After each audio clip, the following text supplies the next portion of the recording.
Então, assim, parece que ligando os pontos, existem conexões profundas aí, ligando essas coisas que hoje estão destruindo a nossa democracia. Porque ninguém vai me dizer que soltar o Lula construiu democracia. Soltar um bandido e permitir que ele concorra à presidência do Brasil é um absurdo. Para quem não acreditava, chegou o momento. Agora, os Estados Unidos, através do seu Departamento de Estado, se prepara junto ao Congresso para finalmente fazer uma incursão no Brasil. E eu não estou falando apenas de sanções financeiras. Eu estou falando de incursão de segurança. Eu estou falando de investidas de forças de segurança. Gente que tem pólvora na mão. E acreditem, meus amigos, o planejamento para combater aquilo que eles chamam de ameaça regional, oriunda do medo, do terror, já está pronto, preparado e vem pelo Paraguai. A entrada é brutal. Amigos, o que está acontecendo é muito sério. Existe um cenário sendo montado nos bastidores de forma silenciosa e que, quando vier à tona, pode pegar muita gente de surpresa. E nesse vídeo você vai entender exatamente o porquê de tudo isso.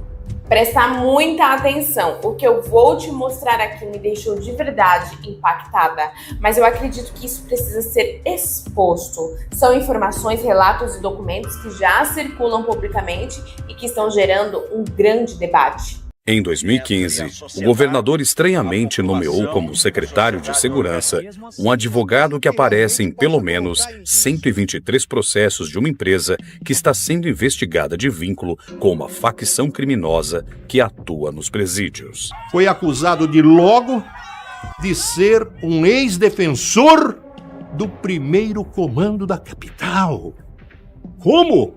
Advogado do PCC e hoje é o titular da pasta da segurança. Isso é incompatível. O governador ficou maluco. Olha, um estudo recém-publicado pela Universidade de Cambridge aponta que mais de 50 milhões de brasileiros, cerca de 26% da população, vivem em áreas onde facções criminosas impõem regras e exercem controle social. Já tô falando pra vocês, a mãe quem é? A mãe é o ministro Alexandre de Moraes. Ela manda e desmanda no primeiro comando da capital. Líder do PT diz que Moraes é um dos maiores heróis no momento. Aí a internet traz isso aqui, ó. Agora, presta atenção no que ele fala neste momento. Explicação como essa. Você sabe que esse Alexandre de Moraes tem uma folha. Ele foi secretário de Segurança de São Paulo. O seu maior feito foi transformar o PCC numa organização criminosa nacional com força em tudo que é estado do país. Esse material levanta questionamentos envolvendo nomes importantes do cenário político, instituições de peso, figuras fluentes e estruturas de poder aparecem citadas dentro de um contexto que precisa ser analisado com atenção. E detalhe muito importante, tudo isso já está nas mãos do Congresso americano e de Trump. E aqui vai uma reflexão. Quantas pessoas influentes dentro da política podem estar conectadas, direta ou indiretamente, com esse tipo de estrutura? É uma pergunta que incomoda e o que você vai ver aqui pode te fazer repensar muita coisa. Quem rouba um celular, coitadinho, foi só tomar uma cerveja. Pra quem rouba celular pra vender, pra ganhar um dinheirinho, depois vão tomar cerveja junto. Ah, aquele que foi pego com baseado, coitadinho, tava só fazendo isso. Como é que a gente vai tratar a questão de droga nesse país? Vai continuar tratando como se fosse um caso de polícia? A gente vai ver jovens, meninos, negros e meninas, você da periferia, porque é encontrada com baseado, é presa e fica 2 anos sem ter alguém para ir lá liberar essa criança? Estava conversando aqui com o deputado Antônio de Paula, me mostrando algumas imagens. Ao que parece, Flávio Dino foi visitar o Complexo da Maré, a comunidade dominada pelo tráfico de drogas mais bem armada do Rio de Janeiro, Tony, com 2 carros. Ele chegou ali, prezado Abílio, com 2 carrinhos, ou seja, está tudo armado já com tráfico de drogas. Flávio Dino, ministro da Justiça, visitou o Complexo da Maré no Rio de Janeiro. Vamos observar aí as imagens, não há nenhum esquema de segurança, ele está num carro que é acompanhado por um outro veículo. Dino A gente consegue verificar pelas imagens que Flávio Dino desce, então, do veículo no Complexo da Maré, no Rio de Janeiro.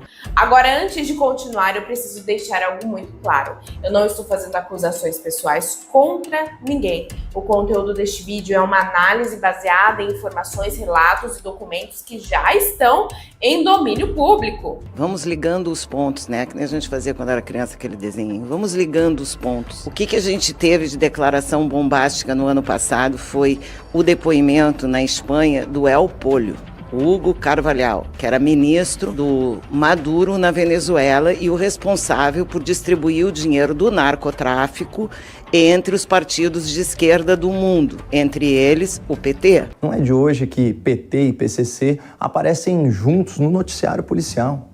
O PT tinha um diálogo por nós cabuloso, mano. Deu muito trabalho para reunir tudo isso em um só lugar. Meu objetivo aqui é apresentar os fatos e te dar a oportunidade de tirar suas próprias conclusões, tá bom? E eu quero saber a sua opinião. Comenta aqui embaixo o que você acha de tudo isso. Porque o que está sendo discutido não é pouca coisa. Pessoal, esse vídeo é muito importante e precisa chegar ao maior número de pessoas possível. Para isso acontecer, ajude deixando o seu like e um comentário no vídeo e assista o maior tempo que puder. Somente assim quebramos essa barreira e o YouTube entende que é relevante e entrega para mais pessoas.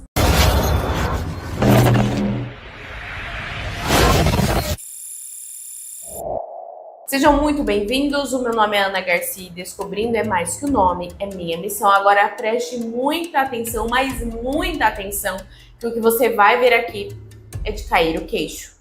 Deixa eu falar algo importante antes do vídeo continuar. Se você é cristão e patriota, sabe que tempos mais difíceis podem estar chegando.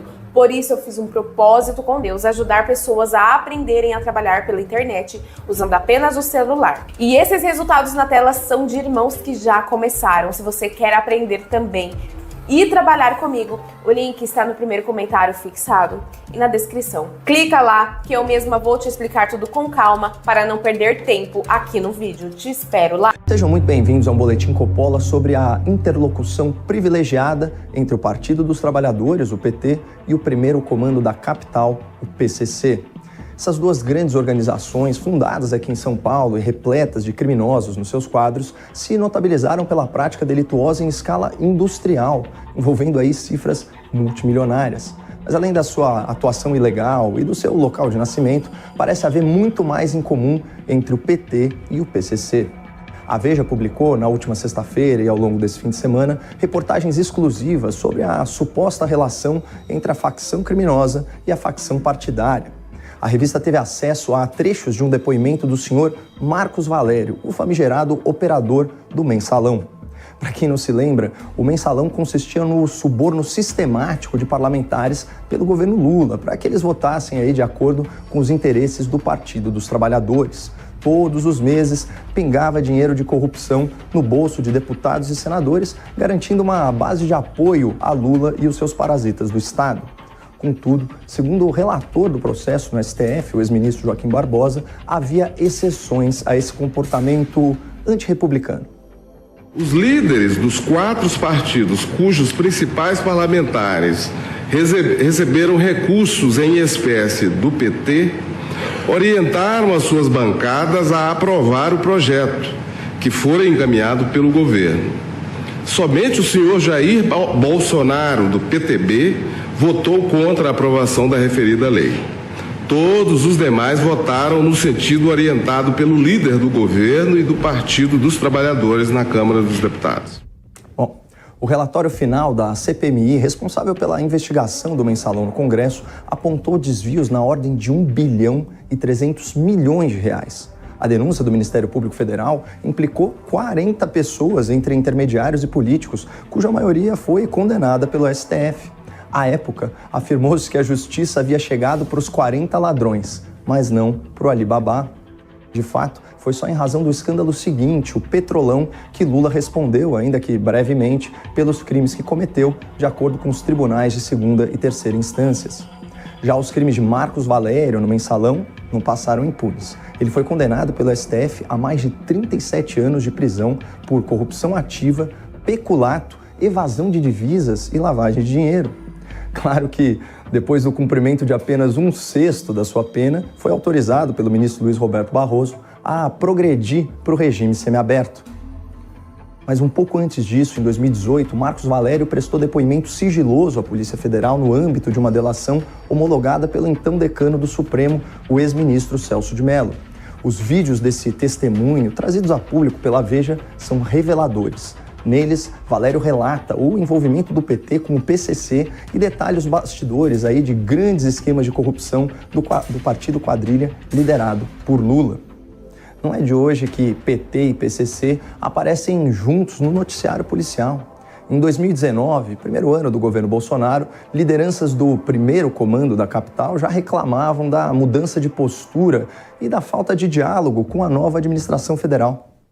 Uma investigação do Ministério Público do Paraná revelou que a maior facção criminosa do país sentiu o golpe depois que os chefes foram transferidos para presídios federais em fevereiro deste ano. Em áudios gravados com autorização da Justiça, o tesoureiro da quadrilha, preso na terça-feira, afirma que as regras estão mais duras agora nesse governo. Os caras começaram o mandato agora, irmão.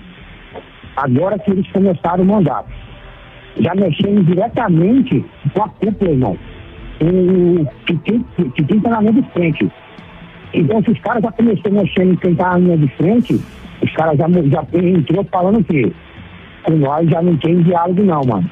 Se você estava tendo diálogo com outros que estavam na frente, com nós já não vai ter diálogo não. Ele já começou a atrasar a ocupação do PT.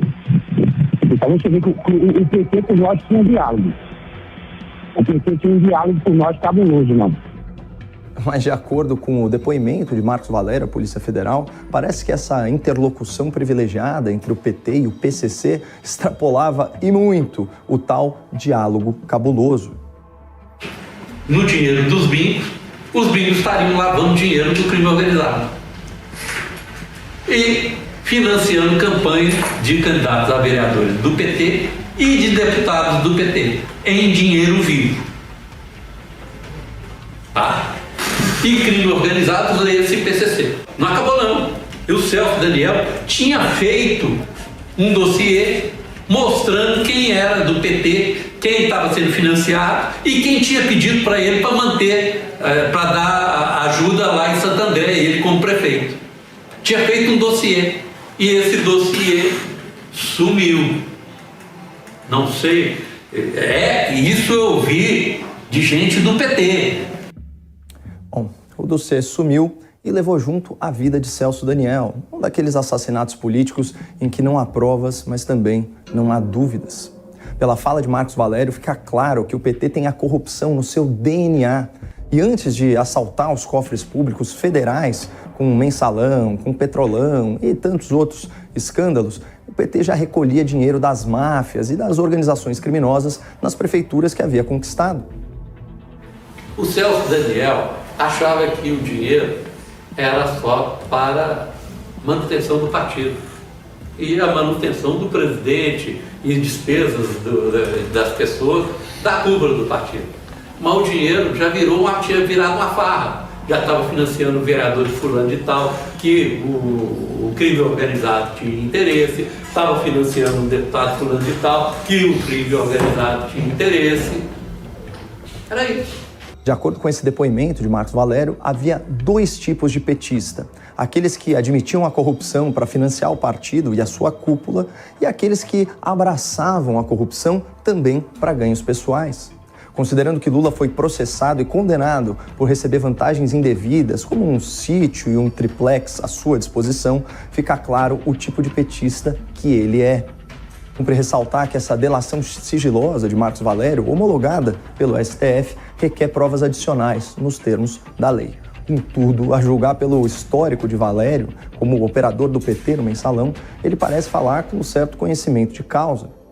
Esse mergulho nas origens criminosas do Partido dos Trabalhadores ajuda a explicar a simpatia dos petistas por causas que favorecem o crime. A visão do bandido como uma vítima social, a despenalização de crimes como o roubo de celular, a redução de penas e o aumento de benefícios a presos, os indultos coletivos a corruptos e criminosos, a redução da população carcerária, a tolerância com o terrorismo político, a impossibilidade de prisão após julgamento em primeira e em segunda instância, a ideia de que não se combate o crime com cadeia. O crime já aconteceu, o que adianta punir? Que se puna, mas que não se ache que a punição irá combater a corrupção, presidente. Lula se tornou o herói de advogados criminalistas milionários como esse que nós ouvimos agora. Verdadeiros especialistas em livrar grandes criminosos da cadeia que tem muito trânsito nos altos tribunais. Não à toa, o Prerrogativas, aquele grupo que reúne advogados muito atuantes na soltura de corruptos, organiza luxuosos jantares de doação para o Partido dos Trabalhadores, onde são arrecadados centenas e centenas de milhares de reais para a pré-campanha de Lula. Mas sejamos justos, não é só entre os advogados do crime que o PT faz sucesso. Os próprios criminosos já entenderam quem melhor representa seus interesses na política. Dados oficiais do TSE, levantados pelo O Globo, não deixam sombra de dúvida. Entre os presos habilitados a votar, 82% escolheram o candidato do PT nas últimas eleições presidenciais. Em estados dominados por facções criminosas, os petistas são praticamente uma unanimidade entre os delinquentes. Para ficar em um exemplo, mais de 98% dos presos do Ceará votaram no PT em 2018. Ou seja, não é apenas um diálogo cabuloso que existe entre a criminalidade e o Partido dos Trabalhadores. Lula também pode esperar uma votação cabulosa nos presídios. Ainda bem que existem mais trabalhadores do que bandidos no país. Vamos ligando os pontos, né? Que nem a gente fazia quando era criança, aquele desenho. Vamos ligando os pontos. O que a gente teve de declaração bombástica no ano passado foi o depoimento na Espanha do El Pollo, Hugo Carvalhal, que era ministro do Maduro na Venezuela e o responsável por distribuir o dinheiro do narcotráfico entre os partidos de esquerda do mundo, entre eles o PT, a Cristina Kirchner na Argentina, o Podemos da Espanha e muitos outros. Então a gente já sabe que o narcotráfico patrocina os partidos de esquerda no mundo. Isso é um fato. A gente também sabe que as ditaduras socialistas são narcoditaduras, ou seja, tem narcotraficante por trás do Maduro. Ninguém tem dúvida disso mais. Então, assim, essa proximidade imensa desse contador do Lula com o PCC não devia causar espanto a nenhum de nós. Afinal, vamos de novo. O Alexandre de Moraes já foi secretário de Segurança Pública de São Paulo, a cidade de São Paulo, quando Kassab era prefeito.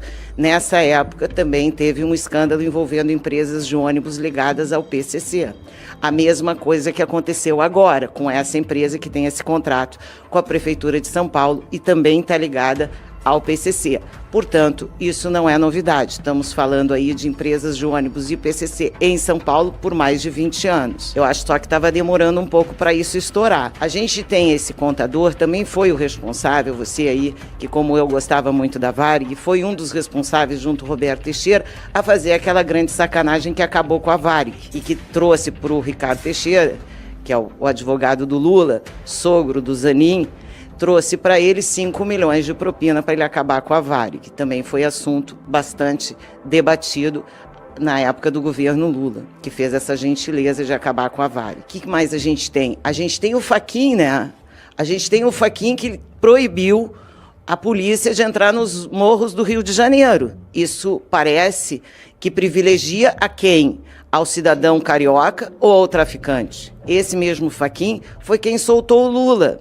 Ele soltou o Lula no final dizendo que o CEP, veja bem, do processo estava errado, apesar dele ter sido condenado em 13 instâncias. Também é piada. E para completar, a gente teve aquela soltura do André do Rap pelo Supremo Tribunal Federal no ano de 2021. Então, assim, parece que ligando os pontos, existem conexões profundas aí, ligando essas coisas que hoje estão destruindo a nossa democracia. Porque ninguém vai me dizer que soltar o Lula construiu democracia. Soltar um bandido e permitir que ele concorra à presidência do Brasil é um absurdo. E acredite, território brasileiro, quem não quiser acreditar, Não se preocupe, você não é obrigado, mas você, eu garanto, estará vivo para ver. Nesse relatório também é citada a questão da lavagem de dinheiro, é citada a questão da inclinação, além da inclinação política, mas também a vinculação com alguns criminosos e fazem com que o tempo passe e a prescrição fulmine a pena dos bandidos. O governo Trump aponta viés político em atuação de juízes no Brasil. O relatório obtido pela coluna e produzido pelo Departamento de Estado do governo Donald Trump aponta juízes agindo com fortes vieses políticos. Um relatório do Departamento de Estado dos Estados Unidos apontou falhas estruturais no sistema de justiça brasileiro no combate a crimes financeiros. Eu vou já traduzir isso para você de forma prática. De acordo com esse documento, as decisões judiciais têm sido influenciadas por fortes vieses políticos, com impactos que ultrapassam as fronteiras do país. Segue dizendo, juízes agindo com fortes vieses políticos proferem decisões com ampla relevância doméstica, ou seja, dentro de casa, dentro do país, e pretendido impacto internacional, ou seja, proferem decisões dentro do país querendo que tenha um impacto internacional, e tem, como nos Estados Unidos, lembra das empresas?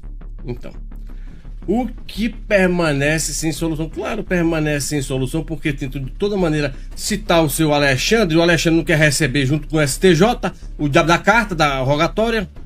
E segue aqui, olha pessoal, atrasos judiciais frequentemente levam à prescrição dos processos antes do julgamento, devido aos prazos prescricionais rigorosos. Aqui eles estão falando sobre os acordos de delação premiada, da Odebrecht, da JBS. Todos eles foram cancelados e anulados pelo Toffoli, certo? Nesse documento, pelo que já foi lido, pessoal, o que é que eles demonstram? A impunidade sistêmica, ou seja, o próprio ordenamento jurídico brasileiro fica nessa galinhagem, nessa frescura e não punha ninguém, fica todo mundo frescando.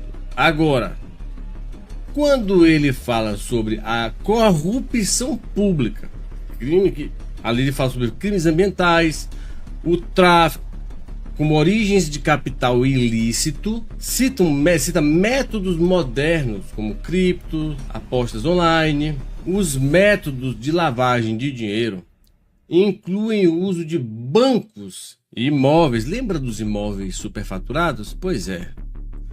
Contas fantasma. Lembra do Laranjal, do Lulinha, aquele que a gente trabalhou aqui? Mostrei para vocês. Aquelas coisas laranjas, empresas laranjas? Pois é. Paraísos fiscais estrangeiros, as offshores, ilhas virgens, para onde, por acaso, o Toffoli mandou 35 milhões, só por exemplo. E outras tantas como no Panamá e China. Apostas online e criptomoedas. Nós tivemos aí episódios muito curiosos, inclusive um cassino dentro do Taiaiá. Não é online, mas é aposta. Redes financeiras informais. Opa, aqui que é o pulo do mingau. O que é que rola, meu amigo? Vamos guardar aqui. Redes financeiras informais. Vendas de carro, lembra os carros de luxo?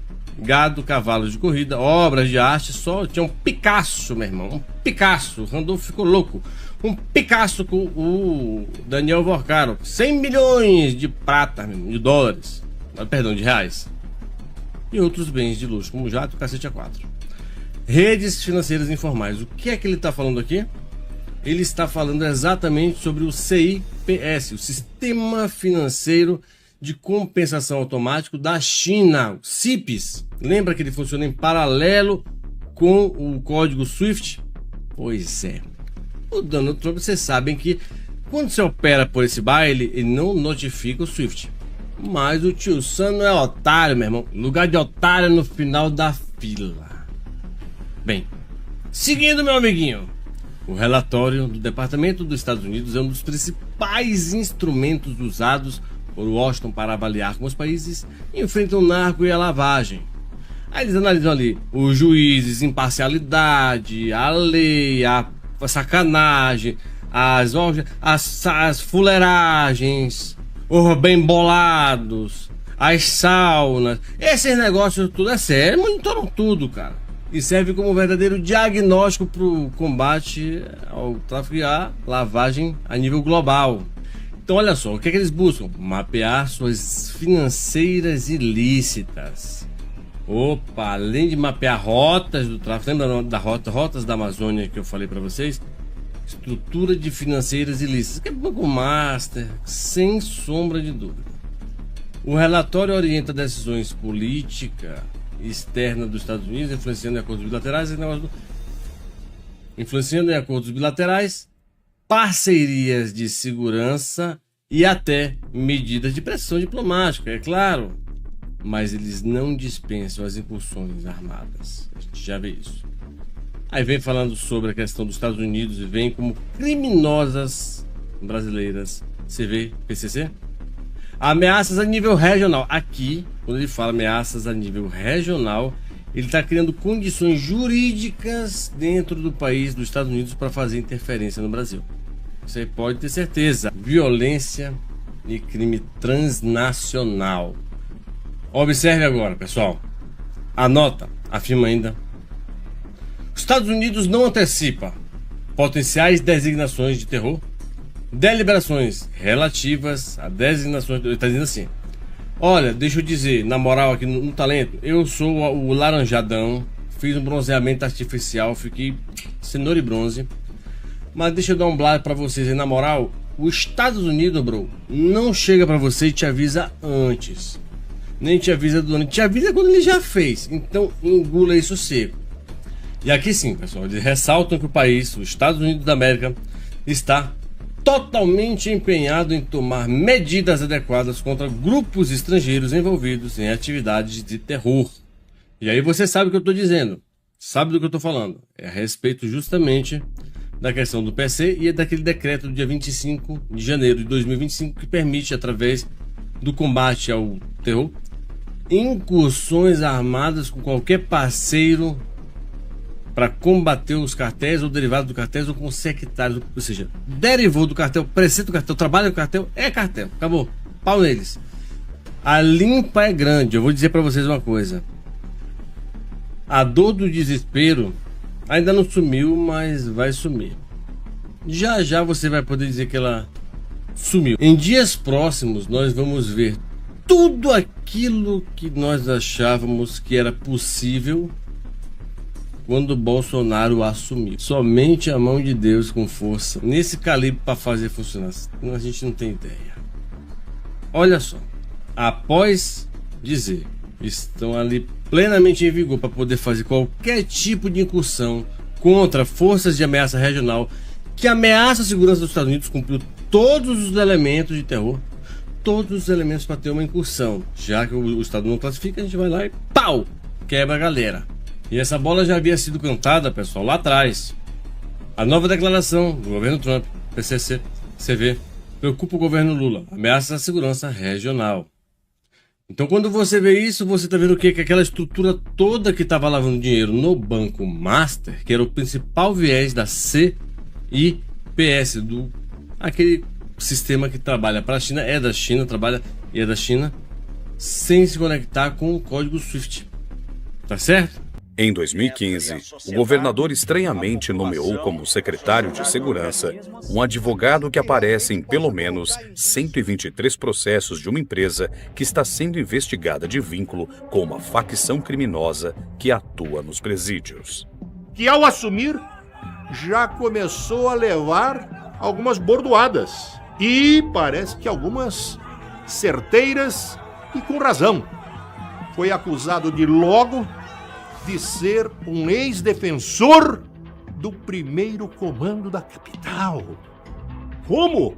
Advogado do PCC e hoje é o titular da pasta da segurança. Isso é incompatível. O governador ficou maluco.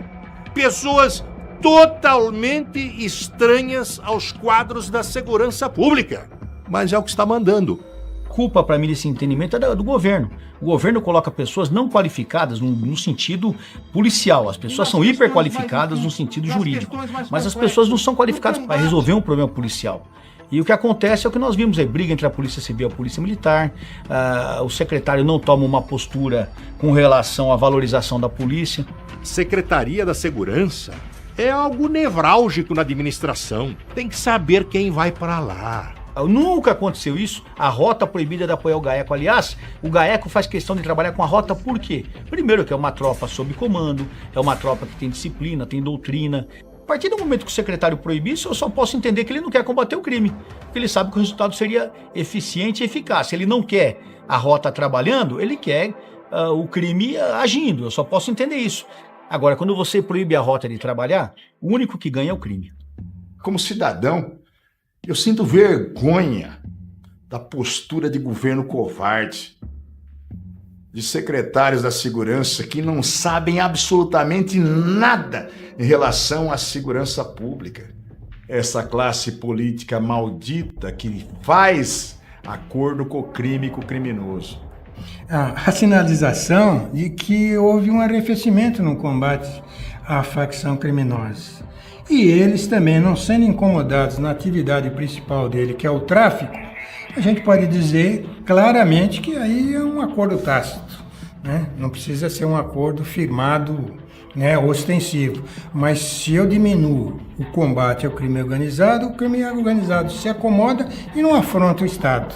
O Abílio Diniz, junto com Washington Oliveto, Luiz Salles e outros empresários, foram sequestrados no final da década de 80 por conta de um acordo com o Foro de São Paulo, que havia se reunido na Argentina 2 anos antes. Tinham se juntado com a seguinte missão: precisavam arrecadar dinheiro para eleger líderes de esquerda na América Latina e fazer com que o Foro de São Paulo transformasse toda a América Latina num grande continente socialista comunista. Então esses sequestros, eles se seguiram aí dentro de um objetivo que era juntar guerrilheiros de diferentes facções criminosas, como as Farc, o MIT e outros, e trazer essas pessoas para o Brasil. Eles vieram, inclusive, na condição de anistiados, olha que interessante, entraram no Brasil como anistiados, cometeram esses crimes, porque todos esses sequestros tinham a ver com essas mesmas pessoas que o Lula chama de meninos, e tinha como objetivo levantar recursos, entre outras coisas, para a campanha do Lula para presidente naquele ano, junto com o Fernando Collor. O que acontece é que o plano deu errado. Antes dos 30 milhões do Abílio Diniz chegarem na conta dos guerrilheiros, a polícia, por uma série de falhas dos próprios sequestradores, acabou chegando ao cativeiro e estourando o cativeiro um pouquinho antes da eleição. Quando a polícia estoura o cativeiro, e essa foto está disponível em todos os canais da internet, além de muitas armas, né, para quem é desarmamentista, muitas armas, ainda acha um farto material de campanha do Lula para presidente pelo PT. Ele acaba perdendo para o Fernando Collor e disse que não, que aquele material de campanha foi plantado ali, o PT não tinha nada a ver com aquele sequestro, imagina, aquele material estava ali porque foi plantado pela polícia, não é que ele falou que botou até a camiseta do PT no sequestrador e tal. Ok, anos se passaram e em 98, 10 anos depois, ele foi lá pedir para que esses sequestradores fossem soltos. E agora, anteontem, declarou isso como se tivesse sido um feito à democracia. Bom, há quem diga que essa prisão desse grupo guerrilheiro foi o que dentro da cadeia, por 10 anos, mobilizou o Marcola e criou o primeiro comando da capital, ou seja, o PCC. Então esse comando armado que tinha esse objetivo de sequestrar invadiu as nossas penitenciárias. Então assim, a gente começa a perceber que essas movimentações dessas guerrilhas, das Farc, do MIT, de todos esses movimentos guerrilheiros, revolucionários ligados ao Foro de São Paulo também estão ligados de alguma forma à esquerda aqui no Brasil e ao PCC, que foi o assunto da semana passada, porque, afinal de contas, o contador do Lula e o contador do PCC são a mesma pessoa. Estava conversando aqui com o deputado Antônio de Paula, me mostrando algumas imagens. Ao que parece, Flávio Dino foi visitar o Complexo da Maré, a comunidade dominada pelo tráfico de drogas mais bem armada do Rio de Janeiro, ô Tony, com 2 carros. Ele chegou ali, prezado Abílio, com 2 carrinhos, ou seja, está tudo armado já com tráfico de drogas. Galera do CPX tá, ó, pode chegar que está na boa. E será que ele vai lá pedir o recadastramento das armas do vagabundo? Não, ele vai lá dar a segurança. Olha, eu quero casar um dinheiro aqui com o pessoal do PT, que vai chegar, ou do PSOL também, que vai chegar no final do ano, a gente vai ter muito mais homicídios do que a média durante o governo Bolsonaro. Para finalizar, presidente, 30 segundos. Pelo simples, razoável de que o bandido, pensando que possa haver uma arma naquela casa ou naquele carro, ele tem o que a gente chama, né, de o ímpeto de suas horas dele é reduzido para cometer o seu crime, porque ele é um agente que pensa antes de cometer o seu crime. Então, infelizmente, vai ser mais desarmamento, mais desencarceramento, tráfico de drogas à vontade. Quem vai pagar, infelizmente, seremos todos nós. Flávio Dino, ministro da Justiça, visitou o Complexo da Maré no Rio de Janeiro. Vamos observar aí as imagens.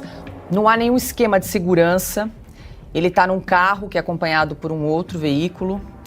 Dino, a gente consegue verificar pelas imagens que Flávio Dino desce então do veículo no Complexo da Maré, no Rio de Janeiro. Silvia, alguns veículos de comunicação já noticiaram aí que ele estaria participando de um evento com lideranças comunitárias. Mas pergunto, não é normal um ministro entrar num complexo de favelas aí sem nenhum tipo de proteção? Como é que você enxerga aí essa imagem do ministro Flávio Dino entrando no Complexo da Maré, no Rio de Janeiro? Não, verdade, você bem lembrou. A assessoria de imprensa do ministro Flávio Dino, do governo Lula, nas redações, já entrou em ação, já publicou, inclusive, contra o próprio deputado Eduardo Bolsonaro, de que ele cometeu fake news, de que não há crime organizado nesses morros. Paula, ninguém entra no Complexo da Maré, nem em nenhuma das grandes favelas do Rio de Janeiro, sem escolta ou sem que o jogo fosse muito bem combinado. Isso a gente tem que dizer as coisas como elas são. Você não entra dessa forma. A gente pode até mostrar mais uma vez as imagens, porque o pessoal no chat pediu muito para que a gente falasse sobre esse assunto. É Trending Topics no Twitter neste momento.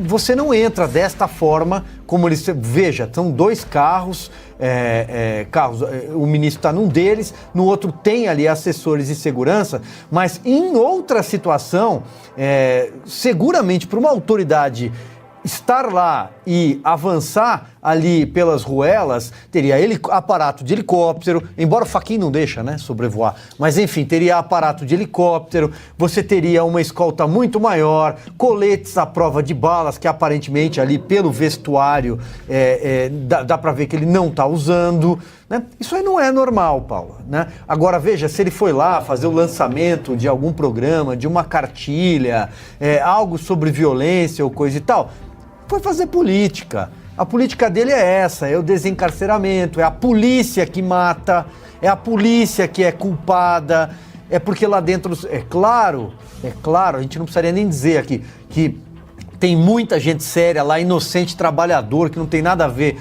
com crime organizado, é claro, mas também tem o crime organizado que reina nessas comunidades no Rio de Janeiro. Então, tá dito, né? Diga, Augusto. Pessoas inocentes são controladas por chefes do crime organizado. Me vem que essa conversa aí de liderança comunitária é a mesma coisa. Esse pessoal acha que mudando a expressão, o termo, mudando a palavra, muda-se uma situação. Que não tem mais favela, comunidade. Não tem mais chefe do crime. É liderança comunitária. Foi recebido por quem manda no morro. E é só bandido. Os morros do Rio de Janeiro não pertencem ao Estado brasileiro. Eles são áreas de exclusão, como acontece com regiões da fronteira. Então é o seguinte, é frequente esse tipo de assassinato. Alguém vem do aeroporto, um turista estrangeiro desembarca no aeroporto, pega um táxi ou um Uber, o sujeito erra, o motorista erra o caminho, entra numa favela dessa e é fuzilado imediatamente. É preso, é capturado, morto. Entrar assim Isso aí é recepção para amigo. Ministro da Segurança Pública não pode entrar em área de exclusão. Por definição, tem de primeiro recuperar a posse. Está lá, recebido como amigo porque ele vai anunciar mais desencarceramentos. É isso. Cris, nós que somos jornalistas, quando a gente vai entrevistar, né, um integrante do governo, a gente sabe o esquema de segurança que é para a gente conseguir entrevistar alguém do governo, enfim, vem um esquema gigantesco de segurança junto, né, com o entrevistado, e chama atenção aí a forma como ele chega tranquilamente em 2 carros na comunidade, no Complexo da Maré aí. Chama muito a atenção, assim como chamou, Paula, durante a campanha, aquele comício do então candidato Lula lá no Complexo do Alemão, com um monte de cupincha, aqueles bonés, né, que depois a gente descobriu.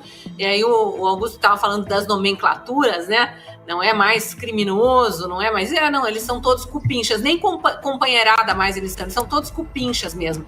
Olha, eu fui repórter no Rio de Janeiro durante 4 anos, isso foi final dos anos 90, já era perigosíssimo, e era tão perigoso que o Michael Jackson esteve no Rio de Janeiro naquela época para gravar um clipe, se não me engano foi no Morro Dona Marta, ali em Botafogo, e precisou, o Spike Lee, que era o produtor do clipe, precisou negociar com os traficantes do Dona Marta para que fosse gravado o clipe lá.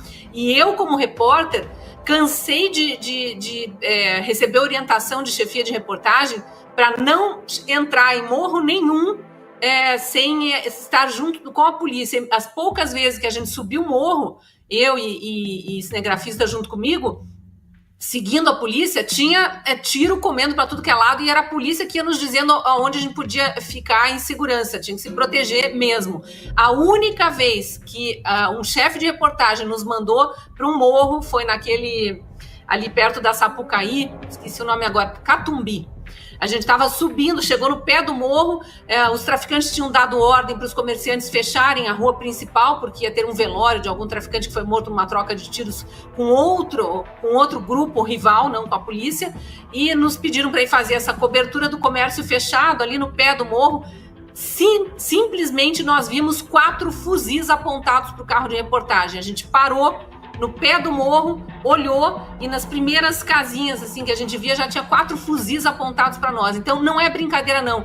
Vocês mencionaram aí a população, o Silvio mencionou a população, a imensa maioria, a população de bem que mora aí, eles são subjugados por esses traficantes. Eles são obrigados a fechar comércio, a não ir para aula, a não ir para o trabalho quando eles querem mostrar força ali perante a polícia. E aí vem o ministro da Justiça, né, cupinchas, todos ali por perto, todos bem recebidos.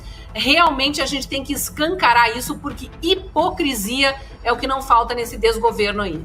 Agora eu vou falar com você sem rodeio. Depois de tudo que você viu aqui, não dá mais para tratar isso como coincidência. Não dá mais para fingir que é só teoria ou exagero. Tem coisa acontecendo e é nos bastidores. Longe da mídia, longe daquilo que chega pronto para a população. E o problema é que a maioria das pessoas só acorda quando já é tarde demais. Porque enquanto muita gente está distraída, o cenário vai sendo montado passo a passo. Silencioso, calculado, sem fazer barulho. E quando finalmente aparece, já está avançado. Agora pare e pensa. Se o que já está público já é pesado, imagina o que ainda não veio à tona. Você acha mesmo que tudo isso é isolado? Ou que não existe conexão por trás? Isso daqui não é só política, é muito maior. É sobre poder, é sobre controle, é sobre influência em níveis que a maioria nem imagina. E no final da história nunca muda. Quem paga a conta não é quem tá lá em cima, é o povo. É quem trabalha, quem luta, quem tenta viver uma vida normal sem saber o que está sendo decidido por trás. E o pior erro agora é esse, ignorar. É achar que isso não vai dar em nada, é seguir no automático enquanto o cenário muda ao seu redor. Porque quando a situação aperta de verdade, não tem aviso, não tem tempo para se preparar, não tem segunda chance para quem não prestou atenção. Então você precisa decidir. Você vai continuar só assistindo tudo isso como se fosse mais um vídeo ou vai começar a enxergar o que está acontecendo de verdade? Porque uma coisa é certa, a verdade pode até demorar, Mas quando aparece, ela não pede licença. Ela vem e muda tudo. E quem não se antecipou, corre atrás do prejuízo depois. Pensa bem nisso.